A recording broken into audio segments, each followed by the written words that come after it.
Por exemplo, posso dar um shift maluco de assunto? Claro. Ó, por exemplo, uma coisa que eu ando pensando muito, tá?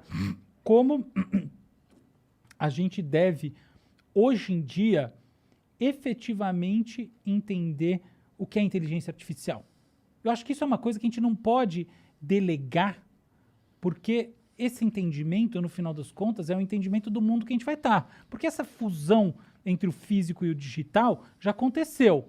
Agora, a fusão entre a ação feita pelo cérebro humano, pelo processamento informacional no plano biológico, e o processamento fora, está acontecendo, está na iminência de se tornar absolutamente intrincada. Eu acredito que já está acontecendo. Já está acontecendo. E eu aponto para a galera aqui ficar claro como está acontecendo algo simples, que são os algoritmos das mídias sociais. Exato. Putz, cara, você foi exatamente no ponto que... Então, quando eu falo assim, poxa, eu acho que a gente tem que entender, por exemplo, é isso. Olha só, hoje em dia, o algoritmo de mídias sociais mais poderoso que existe é o do TikTok, tá? E como é que você faz essa... Como é que se sabe isso? É o seguinte, você cria um bot, tá? Você cria 100 bots. Cada um você dá um propósito. E você não explica qual é o propósito. Tá? Você não escreve uma hashtag lá, você não põe nada. Você põe um propósito. E aí você vai direcionar, você vai assistir vídeos de acordo com o propósito. Quanto tempo demora para você ser inundado pelos vídeos associados ao seu propósito? Isso é uma métrica do poder de fogo do algoritmo. Concorda comigo?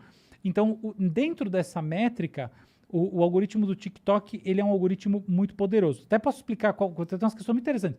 Mas olhando por esse ponto de vista, olha só, tem um negócio acontecendo que é muito interessante se pensar. Tem alguns influencers do TikTok que têm síndrome de Tourette, tá? Uhum. E as pessoas que têm essa síndrome têm tics. O que está acontecendo, assim, o que aconteceu recentemente é que consultórios de neurologia e psiquiatria ao redor do mundo foram, assim, visitados, procurados por meninas com tics. E elas estavam tendo tics que ninguém conseguia explicar, porque são vários tics ao mesmo tempo. Não é assim que a síndrome de Tourette ela avança. Ela vai, né, é um negócio diferente. Então, fica todo mundo meio sem entender, até descobrir essa correlação. O que essa correlação mostra? Ela mostra não apenas, no meu ponto de vista, tá, que existe uma identificação, a vulnerabilidade de adolescentes, a coisa toda. Não, não é isso. Ela mostra que o poder de funcionamento desses algoritmos é imenso.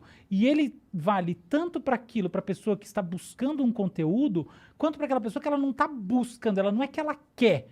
Ela é uma espécie de presa fácil ao conteúdo, entendeu? Porque ela tem um perfil que tem uma certa vulnerabilidade. Então, quando eu falo entender esse tipo de lógica, é muito assim, qual que é a dinâmica de funcionamento desses sistemas? Então, por exemplo, a gente tem 3 grandes modelos de inteligência artificial. A gente tem a inteligência artificial que basicamente ela é reativa.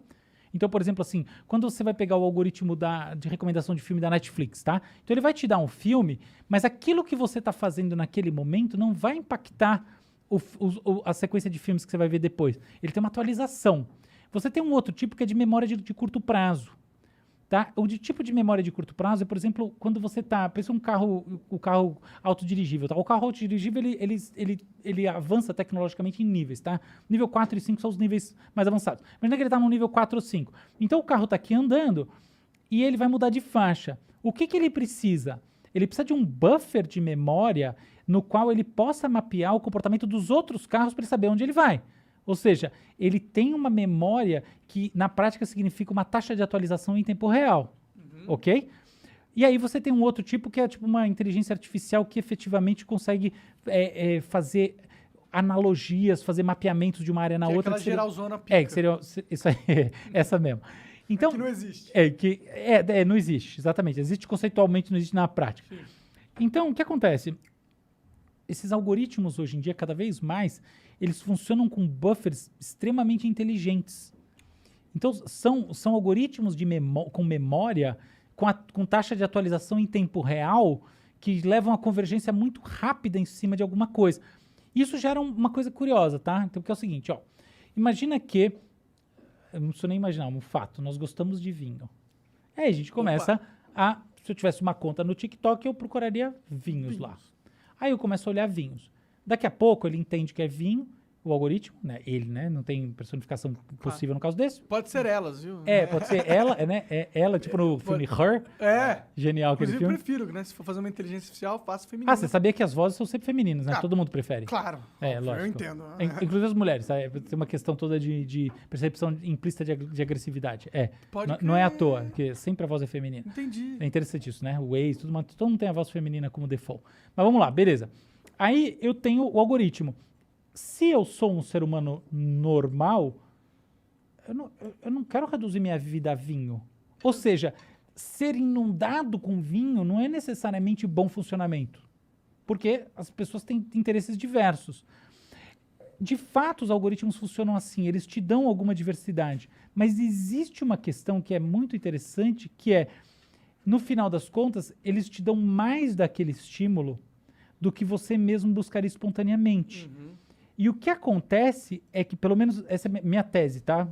Não está em lugar nenhum também, se alguém estiver assistindo, sempre tem gente assistindo, não roube minha tese. Mas o que eu sinto, o que eu acho que acontece, é que você acaba sendo sufocado, existe um overwhelming, como se diz em inglês, de um mesmo conteúdo.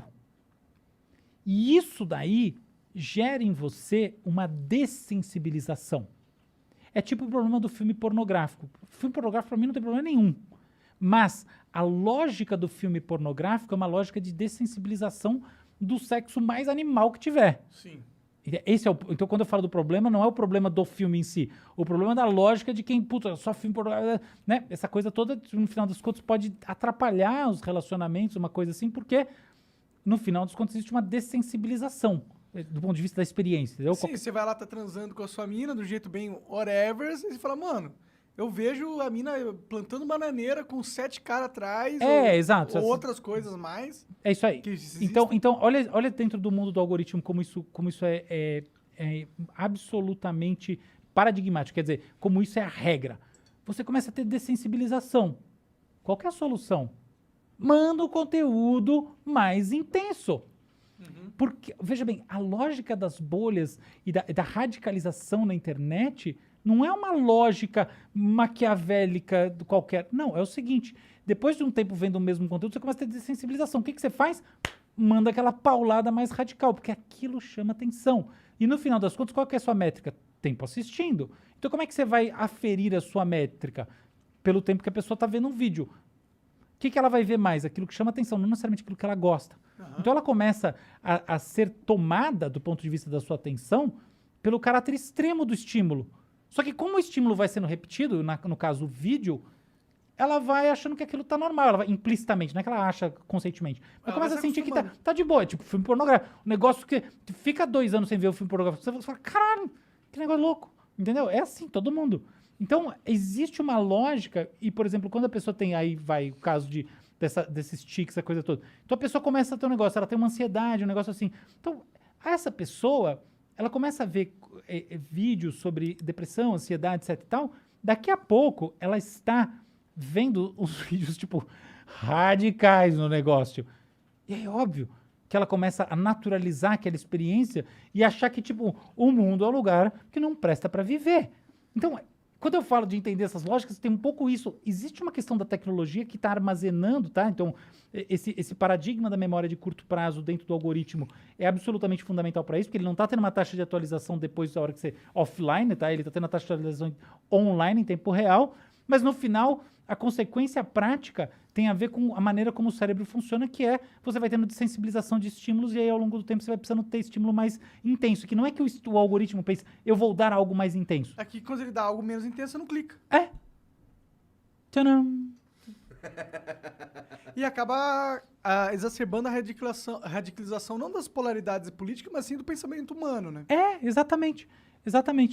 E isso daí eu acho que traz infelicidade. Porque no final, é aquela história. Se você converge diretamente às pontas, você não tem mais onde ir. Então aí você perdeu um caminho. A graça está no caminho. Total. É o meio do caminho, né? O meio do caminho que é o negócio. É o equilíbrio, o segredo da vida. Um bom vinho tem que ser encorpado, tem que ser um equilíbrio. Muito bom, muito bom.